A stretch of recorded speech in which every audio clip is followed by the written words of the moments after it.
Mike, how's your brain? What was the middle part again? Hey, we want to talk about brain health in this video.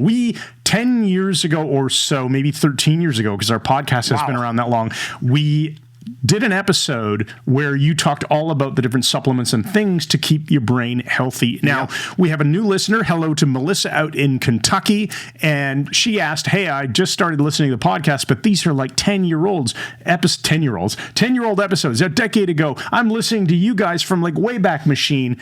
Is Mike still doing the same stuff? Great question. So let's talk about what were you doing and are you still doing it? And what else have we learned in the last decade about brain health? Great questions, Chris. And thank you, Melissa. Life is a series of corrections. We're always making adjustments. At least we should be, unless we want to live the same old, same old. Over the years, I used to take omega-3 fish oil a lot, but now I don't so much because I eat a lot of fish. I eat a lot of rainbow trout and things like that and fatty fish that provide the omega-3, which are great for the brain. You get too much 6 in things like canola oil and all that stuff. Omega-6, yeah. But omega-3 is really good. But I also eat a lot of eggs, and eggs have omega-3 in the yolk. So I don't really supplement that so much now. But the other one you had asked about was the idea of taking ginkgo biloba, which is ginkgo is a really interesting tree. When we take extracts from it, it has the effect of increasing blood and glucose supply to the brain. And I still take that. I took it today before. You take it every time before we do our work together. You take the eyedropper. Drops, yeah. Eyedropper, not eyedropper. What do you call it? The dropper, not an eyedropper. It could be an eyedropper, but we don't put it in your eye. Right. Yeah. I drop it under the tongue and let it dissolve for about a minute, and that will increase the oxygen and glucose uptake in my brain. It keeps my brain sharp for a couple of hours, and it absolutely works. Right. So that's, in terms of supplements, that's the regular pattern that you're using. So nothing really has changed in the last 12, 13 years. Now, let's just remind people as well. First of all, we're not doctors. We listen to smart doctors, and we think you should too. And of course, now we have AI tools, and you can use ChatGPT or Claude or Grok to go ask all kinds of awesome questions and get good information, and then consult with your doctor.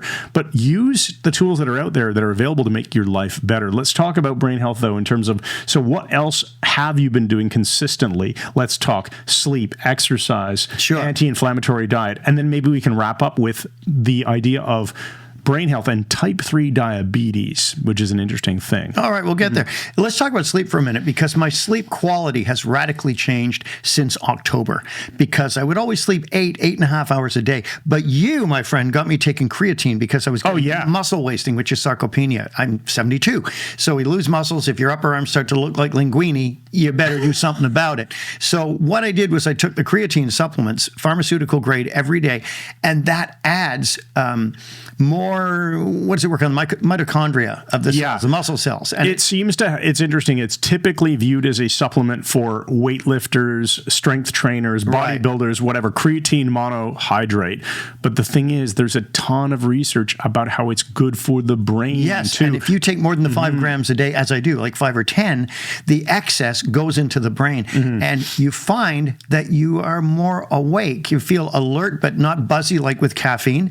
And I find now, if I sleep about 6.5, 7 hours, I feel more awake and more energized when I get up naturally than I did before when I was sleeping 8.5. Right. It makes a difference. So creatine is one supplement that we have added only in the last quality of sleep. We should have added it 10 years ago. We weren't up on the research. So we know now. So that's a great idea. 5 grams a day is plenty. Yes, it really is. And the other thing I like too, Chris, is the idea of taking afternoon naps. I got this from my father. He'd come home for lunch every day from Bell Canada. He'd lie on the couch for 10 or 12 minutes and would be out snoring. The pillow sandwich? Yeah, head sandwich. Pillow on each side of his head.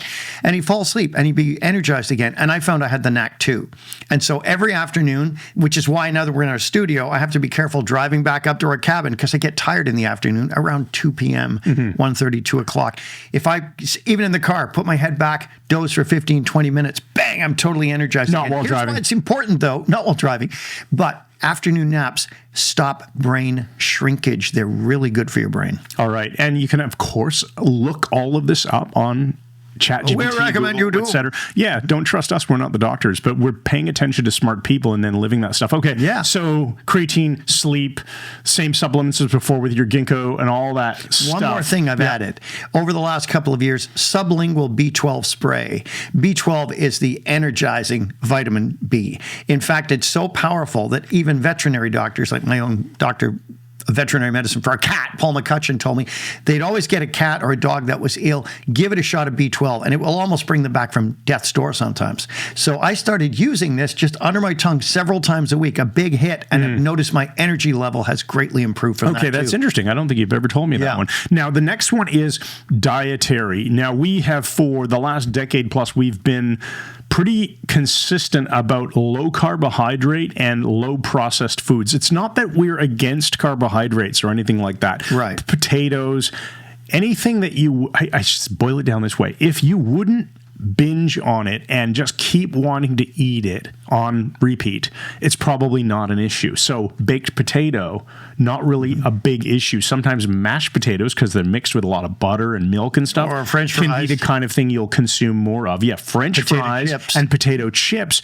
those become problems. So don't think so much, oh, it's potato that's bad or it's corn that's bad. It's how it's turned into food. So the junk food, you just really want to keep that out of your diet. And we've been doing that very consistently, and it works. It really does. So eat real food, not food that's made out of wheat flour, corn flour, and a lot of those omega-6 and omega-9 rich fatty acids, like canola oil, soybean oil, corn oil, horrible. And most foods, because it's highly profitable to use cheap ingredients, right? Your gross margin gets inflated as a manufacturer. They use that stuff. So that's why corn chips and donuts and cookies and all that crap, it's not very good for you. So stick to real foods, meat, eggs, nuts, fish, cheese. That your grandparents would recognize. Right. So that's easy. The closing remark here, though, is the idea of type 3 diabetes. So, of course, when we grew up, we'd heard about type 1 diabetes, which is when your pancreas just stops producing insulin. And then there was type 2 diabetes, which is when you become so insulin insensitive. You're not, resistant. Thank you. That's the term I'm looking for. Resistant to insulin. So your pancreas has got to pump out so much of it to do the same job that it used to do. And then you become type 2 diabetic, which is usually what happens when people get a little older. Well, type 3 diabetes is something that's now much more talked about. A lot of metabolic doctors are talking about the Alzheimer's and dementia being type 3 diabetes. Basically, glucose resistance in the brain. So if you're going to make your body healthier by eating a low carb, low processed food diet, it's probably going to affect your brain health too. So I think we've been on the right track for the last decade plus, and we're going to stay on that track, and we recommend you consider doing the same. All right. That's it. Support your brain, and it'll keep you going. All right. That's it. Thanks again, and good night.